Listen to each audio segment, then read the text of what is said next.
முறையில் செய்ய முடியும்? எத்தனை பேர் பணம் கொடுத்து அல்லது நேரத்தை செலவழித்து புதிய விஷயங்களை உருவாக்க முடியும்? ஆகவே அவர்கள் முன்வைத்த காரணம் போதிய அளவு மென்பொருட்களின்மை, அடுத்தபடியாக உள்கட்டமைப்பு வசதி. நான் ஆய்வு மேற்கொண்ட அனைத்து பள்ளிகளிலுமே குறைந்தபட்சம் 2 கணினிகள் இருந்தன. அனைத்து பள்ளிகளிலுமே தற்பொழுது சர்வசிக்ஷா அபியான் என்று சொல்லக்கூடிய அனைவருக்கும் கல்வி திட்டம் இந்திய அரசால் அமல்படுத்தப்பட்ட பிறகு அனைத்து இடங்களிலும் அனைத்து பள்ளிகளிலும் கணினி இருக்கிறது.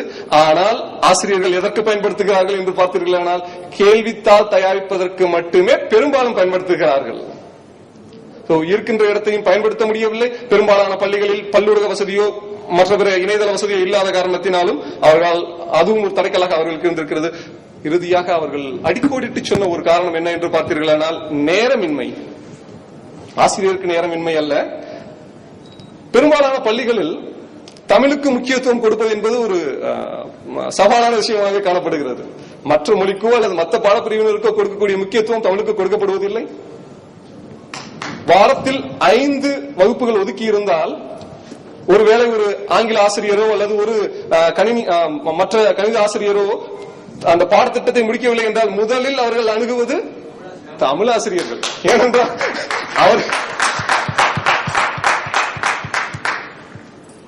தமிழுக்கு தேவையில்லைங்கிறது அவங்களுடைய எண்ணம் இல்லையா?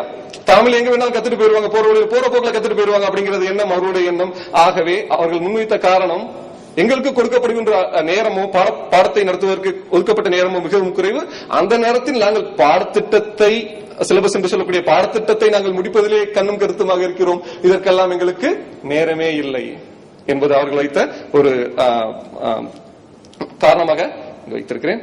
அடுத்தபடியாக அடுத்த கேள்வியை பார்க்கும் பொழுது என்ன பயன்? கணினி மூலமா கற்பிக்கணும் அப்படிங்கிறமே, அதனால பயன் என்ன? இதனால் யாருக்கு பயன்? ஆசிரியருக்கு பயன், மாணவனுக்கு பயன், தமிழுக்கு பயன். அவற்றை இங்கு அவர்கள் எடுத்து வைத்த சிலவற்றை பார்ப்போம். கற்றது உணர விரித்துரையாதார் வாசமில்லா மலராதார் என்பது வள்ளுவ பெருந்தகையின் வாக்கு. ஆசிரியர் எவ்வளவுதான் கற்றிருந்தாலும் தான் கற்ற விஷயத்தை மாணவருக்கு சொல்வதற்கு சில சமயம் இயலாமல் போகிறது. அந்த இயலாமையை போக்குவதற்கு கணினி தொழில்நுட்பம் உதவியாக இருக்கும் என்பதை அவர்கள் சொல்லி இருக்கிறார்கள். மாணவனை பொறுத்தவரையில் கண்ணால் காண்பதும் காதால் கேட்பதும் ஒரே நேரத்தில் நிகழ்கிறது. ஆகவே அவரது கருத்தில் பசுமரத்து ஆணி போல் தமிழாசிரியரின் கருத்து சென்று அமையும் என்பதையும் அவர்கள் சொல்லியிருக்கிறார்கள். அடுத்தபடியாக கற்றல் சூழலில் இருக்க நிலை. வகுப்பறையில் பெரும்பாலான ஆசிரியர்களோ அல்லது மாணவர்களோ கேட்கக்கூடிய ஒரு வார்த்தை போர். வாத்தியார் என்ன ஒரே போர் அடிக்கிறார். ஏன்னா ஆசிரியருக்கு அந்த நோக்கம் அல்ல, ஒரு சில நேரங்களில் சரியான முறையில் கொண்டு செல்ல முடியாமல் போகிறது. அத்தகைய இருக்க நிலையை போக்குவதற்கு இந்த கணினி தொழில்நுட்பம் உதவியாக இருக்கும். பாடப்பொருட்களில் புதிய பார்வையை உருவாக்கும் மல்டி டைமென்ஷன், புதியதொரு பார்வையை மாணவருக்கு உருவாக்குவதற்கு கணினி உதவியானதாக இருக்கும். இறுதியாக ஆசிரியருக்கு பணிச்சுமை குறையும். பணிச்சுமை குறைவது என்றால் பலருக்கு சந்தோஷம். இங்கு பணிச்சுமை குறைவது என்னவென்றால் பாடம் நடத்துவதில் இருக்கக்கூடிய பணிச்சுமை குறையும். அதே நேரத்தில் மீதம் இருக்கின்ற நேரத்தை ஆசிரியர் மாணவனுடைய ஐயங்களை போக்குவதற்கு பயன்படுத்தலாம். நான் கள ஆய்வு மேற்கொண்ட பொழுது பல ஆசிரியர்கள் பல ஐயங்களை எழுப்பினார்கள். அவற்று சிலவற்றை இங்கு பட்டியலிட்டிருக்கிறேன். அவற்றுக்கு என்னால் முடிந்த விளக்கத்தையும் கொடுத்திருக்கின்றேன். ஐயம் 1, தமிழ் மொழியை கற்பிக்க கணினியின் துணை தேவைதானா? கரும்பலகை இழுத்தும் வாய்மொழி வழக்கும் என்று சொல்லக்கூடிய சாக் அண்ட் டாக் மெத்தட், இந்த ஒரு முறையை தான் பழங்காலம் தொட்டு இன்று வரை நாம் வகுப்பறையில் தமிழ் மொழியை கற்பிக்க பயன்படுத்திக் கொண்டிருக்கிறோம். இந்த அணுகுமுறையானது மாணவர்களுக்கு தமிழ் மொழியின் மீது ஒரு ஈர்ப்பையோ பிடிப்பையோ ஏற்படுத்த தவறுகிறது என்ற ஒரு எண்ணம் என்னிடம் இருக்கிறது. அந்த இன்று இளைய தலைமுறை மாணவர்களுக்கு கணினி மீது ஒரு ஈர்ப்பு சக்தி இருப்பதை நாம் காண முடிகிறது. ஒரு காலத்தில் ஓடி ஆடி விளையாண்ட மாணவர்கள், சிறுவர்கள், இன்றைய இளைய தலைமுறையினர் கம்ப்யூட்டர் கேம்ஸ் என்று சொல்லக்கூடிய கணினி சார்ந்த விளையாட்டில் தான் இன்று அதிக ஆர்வம் காட்டுகிறார்கள். அதற்கு காரணம் கணினி மீது அவர்களுக்கு இருக்கக்கூடிய ஒரு ஈர்ப்பு சக்தி. அந்த ஈர்ப்பு சக்தியை நாம் தமிழ் மொழியை கற்பிக்க பயன்படுத்தலாம். ஆகவே இன்றைய கால சூழ்நிலையில் இது தேவையான ஒன்றாக அமைகிறது. அடுத்தபடியாக அனைத்து பாடங்களுக்கும் அனைத்து வகுப்புகளிலும் கணினி தொழில்நுட்பத்தை பயன்படுத்துவது சாத்தியமா? ஏனென்றால் இன்று ஒரு கணினி பெட்டியின் விலை குறைந்தபட்சம் 20,000 என்று வைத்துக் கொள்ளலாம். 20,000. அவற்றை ஒளிபரப்பக்கூடிய அந்த ப்ரொஜெக்டர் என்று சொல்லக்கூடிய ப்ரொஜெக்டர் தேவைப்படுகிறது, மற்றும் சில உபகரணங்கள் எல்லாம் தேவைப்படுகிறது. இவையெல்லாம் சாத்தியமா? 1930களில் ஊருக்கு ஒன்று என்றிருந்த வானொலி பெட்டி 1960களில் ஊருக்கு ஒன்று என்று மாறியது, வீதிக்கு ஒன்று என்று மாறியது. 1980களில் வீட்டுக்கு ஒன்று என்று மாறியது.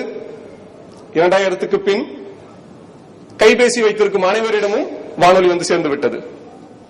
1960களில் ஊருக்கு ஒன்றிருந்த தொலைக்காட்சி பெட்டி 1970-80களில் ஊருக்கு ஒன்று தெருவுக்கு ஒன்று என்று மாறியது.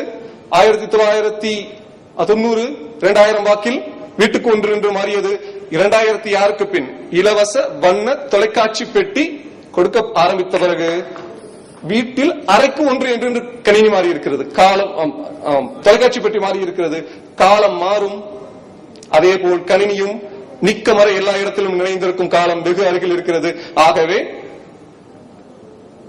பயன்படுத்துவதற்கான சாத்தியக்கூறுகள் அதிகமாகவே இருக்கின்றன. மூன்றாவது ஐயம், ஒவ்வொரு ஆசிரியரும் தனித்தனியே பாடத்திட்டங்களை உருவாக்க முயலும் பொழுது அவர்களுக்கு கால விரயமும் பண விரயமும் ஏற்படுமே. ஒவ்வொரு ஆசிரியரும் தனித்தனியாக உட்கார்ந்து மென்பொருளை உருவாக்க முடியாது, பாடத்திட்டத்தை உருவாக்க முடியாது. ஆனால் கூட்டு முயற்சியால் முடியும். ஒர்க்கிங் டுகெதர் ஒர்க்ஸ் ஆங்கிலத்தில் சொல்வார்கள். இணைந்த கைகளால் அனைத்தும் சாத்தியமே. தமிழக அரசு பாடநூல் தயாரிக்கும் பொழுதே இந்தந்த பாடங்களை கணினி மூலம் கற்பித்தால் எளிதாக மாணவர்களை சென்றடையும் என்பதை ஒரு ஆய்வுக்குழுவை உருவாக்கி தொழில்நுட்ப கலைஞர்கள், தமிழ் ஆசிரியர்கள் ஆகிய அனைவரும் இணைந்த ஒரு குழுவை உருவாக்கி புதிய மென்பொருட்களை உருவாக்கினால் அவற்றை தமிழ்நாட்டில் மட்டுமல்ல உலகில் எந்த இடத்தில் இருக்கக்கூடிய தமிழ் ஆசிரியரும் பதிவிறக்கம், டவுன்லோட் என்று சொல்லக்கூடிய பதிவிறக்கம் செய்து பயன்படுத்துவது எளிதாக அமையும். ஆகையால் ஒரு கூட்டு முயற்சியில் உருவாக்கும் பொழுது காலவரையும் பணவரையும் கண்டிப்பாக தவிர்க்கப்படும். இறுதியாக தமிழாசிரியர்கள் பயப்படக்கூடிய ஒரு கேள்வி, கணினி தொழில்நுட்பமானது வகுப்பறையில் பாடம் நடத்த புகுந்துவிட்டால் தமிழாசிரியர் நிலைதான் என்ன? ஒரு கணினி பெட்டியும் ஒரு ப்ரொஜெக்டர் வச்சுட்டு ஆசிரியர் வெளியே போயிடலாமே, ஆசிரியர் தேவை, ஆசிரியருக்கு பணியில் அமர்த்த வேண்டிய அவசியம் இல்லாமல் போயிடுமோ அப்படிங்கிற ஒரு கேள்வி எல்லாம் எழுவதற்கான வாய்ப்பு இருக்கிறது. ஆனால் ஆசிரியர் என்பவர் ஒரு ஓவியன். அவர் வரையக்கூடிய உயிரோட்ட உள்ள ஒரு ஓவியமே மாணவன். அந்த ஓவியன் பயன்படுத்துகின்ற தூரிகை தான் இந்த கணினி பெட்டி. தூரிகை ஒருபொழுதும் ஓவியனாக முடியாது. ஆகவே தமிழாசிரியர்கள் வருத்தப்பட வேண்டிய அவசியமும் இல்லை. கண்டிப்பாக அவர்களுக்கும் நல்ல எதிர்காலம் இருக்கிறது. இதுவரை எனது முதல் கூறான கள ஆய்வை பற்றி விளக்கினேன். இப்பொழுது செயல் விளக்கம்.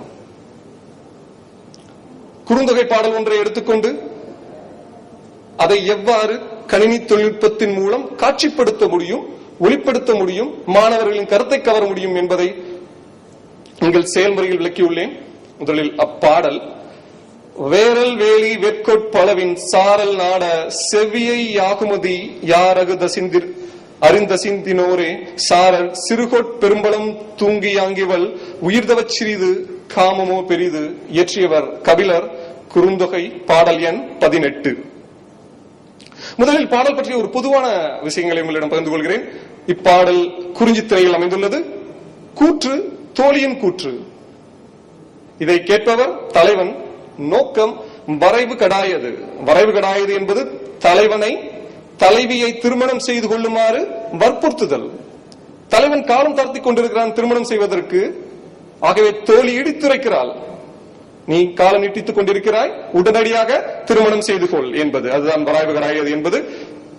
இப்பாடலில் முதல் 2 வரி தலைவனுடைய நாட்டு வளத்தை பற்றி சொல்கிறது.